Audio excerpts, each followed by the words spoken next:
Hello, what's up? Once again, it's your El Maestro at nagbabalik na naman tayo ngayon para sa isa na namang tutorial video.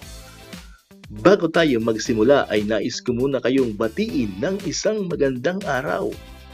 Kung bago ka lang sa aking channel, wag mong kakalimutang mag-like, mag-comment, mag-share, at mag-subscribe sa aking YouTube channel at hit mo na rin ang notification bell para ma-notify kayo sa lahat ng mga bagong videos na aking i-upload sa mga susunod na araw. Ang video tutorial natin ngayon mga kamaestro ay tungkol sa kung paano ba mag-import ng video at audio mula sa inyong mga laptop at PC papunta sa KineMaster application. Ito po ay super easy steps. So wag na natin patagalin pa. Tara, umpisa na natin!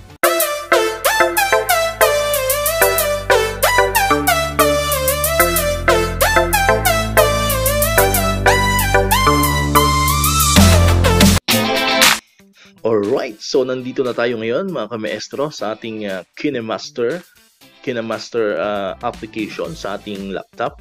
Alright, sa ating Windows. So dito kamaestro ay ituturo ko sa inyo kung paano mag-import. No? So before, meron akong ginawang video about KineMaster. So doon po ang aking tinalakay naman ng aking tutorial ay kung paano mag-export. Ibig sabihin ng export, paano mo maililipat yung video from your KineMaster papunta doon sa iyong laptop at Windows para ma-upload mo sa YouTube, di ba? Or magkaroon ka ng copy. This time naman, ang pag-uusapan natin kung paano tayo mag-i-import. Ibig sabihin, mag-i-import tayo yung mga files naman mula sa ating laptop or sa ating computer or sa ating Windows papunta naman dito sa KineMaster para tayo ay makapag-edit. Diba? Siyempre, hindi naman tayo makakapaggawa ng video kung wala tayong mga materials, no, na gagamitin. No? Wala tayong mga video, wala tayong mga audio or mga pictures. No? So, yun yung pag-uusapan natin. Kasi sa cellphone, medyo madali lang. No? Kasi in just one click, andun na agad yung mga files, no? Lahat ng nasa cellphone mo ay makikita mo na agad. But this time, sa ating laptop, sa Windows, medyo iba yung proseso, no? Medyo almost the same lang pero mayroong pagkakaiba, syempre. Alright? So, ang una kong ituturo sa inyo mga kamaestro ay kung paano mag-import, no? Mula sa ating mga laptop, sa ating mga cellphone, no? Papunta rito sa ating KineMaster, sa ating laptop, ng mga video at picture, no? Kasi yung video at saka picture pareho lang. Alright, magkakaiba lang siya sa audio, no? So dito muna tayo sa video, no? Yung MP4 format at saka yung JPEG, yung picture. So siguro mag-focus tayo sa video. Alright. So sa video napakadali lang, no?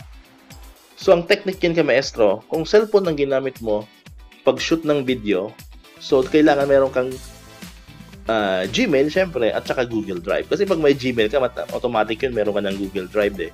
Isa lang naman yon. So, mag-download ka na ng Google Drive, and then yung iba naman mga cellphone, yung mga latest na Android phones, automatic, mayroon na naka-install na Google Drive yon. Okay?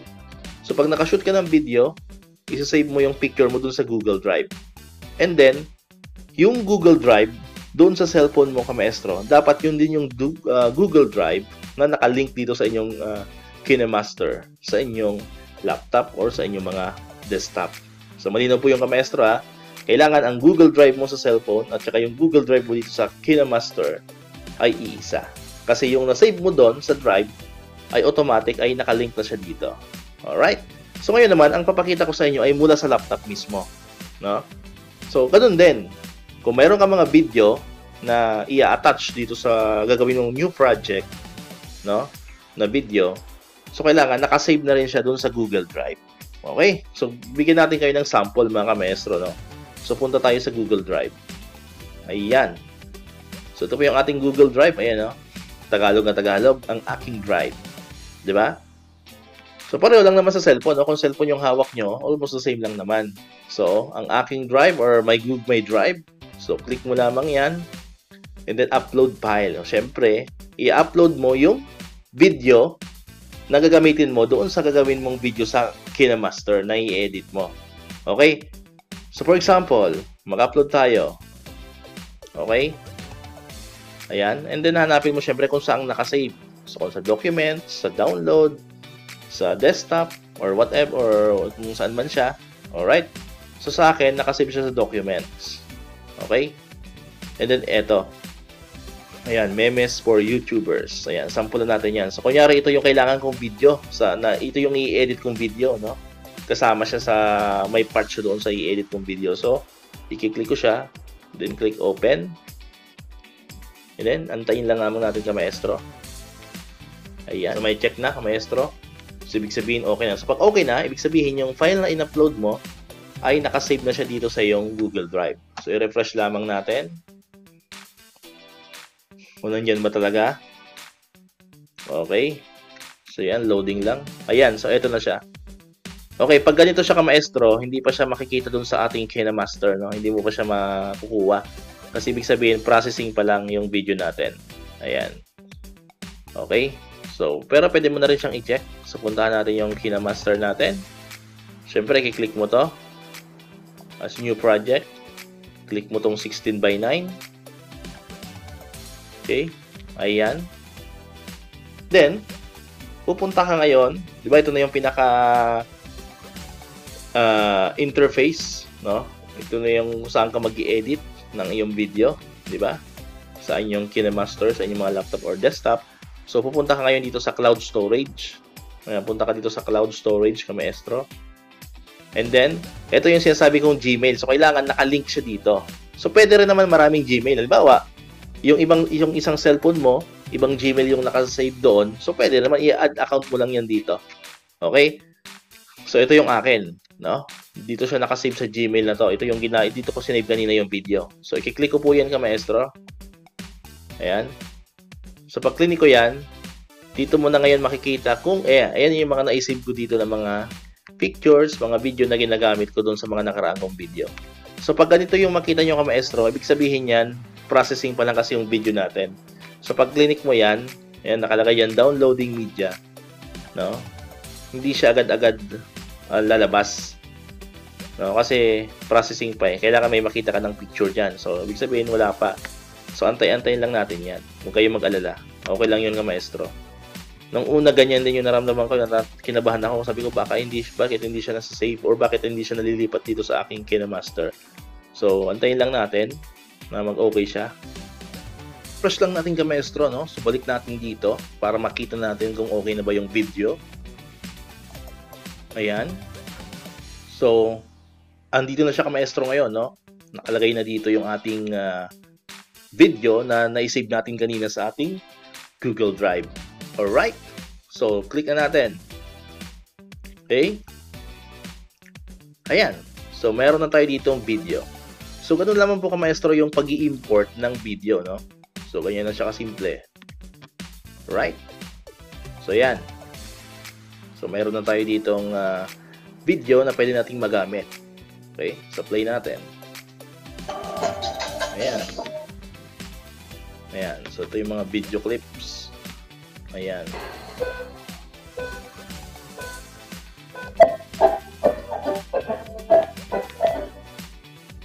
Ayan. Ayan. I feel good. Alright. So, ganun lang, ka-maestro, no? Yung pag-i-import ng video. Same sa picture. Pareho lang yung process natin. Okay? So, back na natin to, ka-maestro. Ngayon naman, ang ituturo ko naman sa inyo ay kung paano ba mag-import ng audio. Okay? So, kanina ay video. Ngayon naman po ay audio. So, pag audio naman, alis muna tayo dito pansamantala, no? So, lilipat tayo dito sa home. Okay, Kasi kunyari, may mga sound effects ka na gusto mong ilagay doon sa video mo para naman nga mas maganda yung effect. Diba? So, pag pinadaan kasi natin yung ka-maestro sa Google Drive, katulad ng ginawa natin kanina sa ating video, hindi po siya binabasa no? So, hindi mo siya mailalagay sa video mo, no? Yung mga audio lang, no? Yung mga MP3. Alright? So, ang pinaka-the best talaga is, pupunta ka rito sa home. Ayan. Pagpunta mo sa home, punta ka dito, ka-maestro, sa System Apps. Diba? Home and then System Apps. Click mo yan. Pag na-click mo na yung System Apps, meron ka dito makita ang camera, Android setting, browser, and then Media Manager.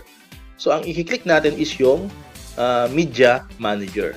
Okay? Ulitin ko, Media Manager yung ating i-click. So, click lang natin yan. And then, dito tayo mapupunta. After mo maklik yung Media Manager, ayan, ito yung makikita mo sa screen mo. I-click mo yung Import from Windows. Okay? So, nandito po yan ka-maestro, ha?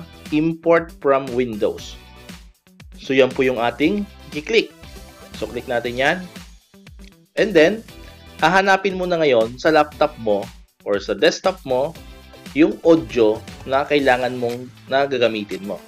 Okay? So, sa atin, nandito siya sa Documents. Ngayon, kung ang audio mo ka-maestro ay nasa cellphone, no? Kung ang audio mo ay nasa cellphone, sabihin natin yung audio mo nasa cellphone, advice ko sa inyo ka-maestro, ilipat mo muna siya sa laptop para mas mabilis. Kasi nga, hindi natin siya pwedeng ilagay sa Google Drive ng rekta dito sa KineMaster. Okay? So, I suggest, kapag ang mga sounds mo, sound effects mo ay nasa cellphone, ilipat muna ninyo sa inyong mga laptop bago nyo siya gamitin sa pag-edit ng video. Alright? So, sa akin, yung ating audio or MP3 na file ay nandito sa Documents. So, click natin yung Documents and then hanapin mo na dyan. Ito siya. Video Playback. Ito yung ating MP3 or audio na ikakabit sa ating video. So, click mo lamang yan and then click mo yung Open. Okay? So, tanda natin yung file name, ha? Ito, Video Playback. Ito yung file name niya. Okay? Video Playback. So, check natin kung pumasok. So, balik tayo dito sa KineMaster. Ayan. And then, click ulit natin to. Or doon na tayo sa ginawa natin kanina. Ayan, dito. Kunyari, mag-attach ka dito ng sounds. Ayan. So, click mo lamang yung audio. And then, punta ka rito sa songs. No? Meron diyang music. Ayan. So, pupunta ka dito sa songs ka, maestro. And then, hanapin mo na dyan yung sinave mo kanina. So, usually ayan, video playback andito sa ilalim. Okay? So, nandito na siya sa ating KineMaster. So, hindi na tayo mahirapan. So, click mo lamang yan. Ayan, ba? Senti pala yung tugtog natin. Ayan, oh. Nako, mukhang madamdamin to. Ayan. So, yun po yung ating MP3 na kinuha kanina sa ating computer, na na-import natin from the computer. So, ikabit natin. Paano ba siya ilalagay? So, click mo lamang yan. Ayan. And then, ayan na siya. O, diba? So, pag play mo yan, tanggalin natin yung sounds dito. So, try natin kung mag-play na siya. Okay? Try natin, ha? Ayan. Ayan, medyo madamdamin yung ating sound effect. Okay? So, yon. Ganun lamang po kasimple yung ating pag-i-import ng ating audio at saka ng ating video file mula sa ating mga laptop or desktop or even sa ating mga cellphone. Alright. So, di ba? Napakadali lang po mga ka-maestro, no? So, kung mayroon pa po kayong mga katanungan tungkol sa pag-i-import ng ating mga file papunta dito sa ating KineMaster, so just type in your question dito po sa ating comment section, no, sa baba ng ating video, or you can also message me sa ating official FB page, no? And syempre paki-like and follow nyo na rin yung ating FB page, El Maestro Official. And syempre, kung nagustuhan nyo yung ating video at sa tingin nyo ay nakatulong sa inyo, wag nyo rin po kakalimutan mga ka-maestro na i-like nyo na rin, no? At i-subscribe yung ating channel. At syempre, i-click nyo, no? Wag nyo kakalimutan i-click yung bell, no? Yung bell button, yung ganito. Okay? Yung bell button para maging updated ka parate sa mga videos, no? Para manonotify ka, no? Marireceive mo yung notification na ako ay may bagong upload na video, mga tutorial video katulad dito, no? Na magagamit mo at makakatulong sa inyo. Alright? So, dito na po tayo nagtatapos. Maraming salamat pong muli. Once again, El Maestro. See you on my next vlog. Bye-bye!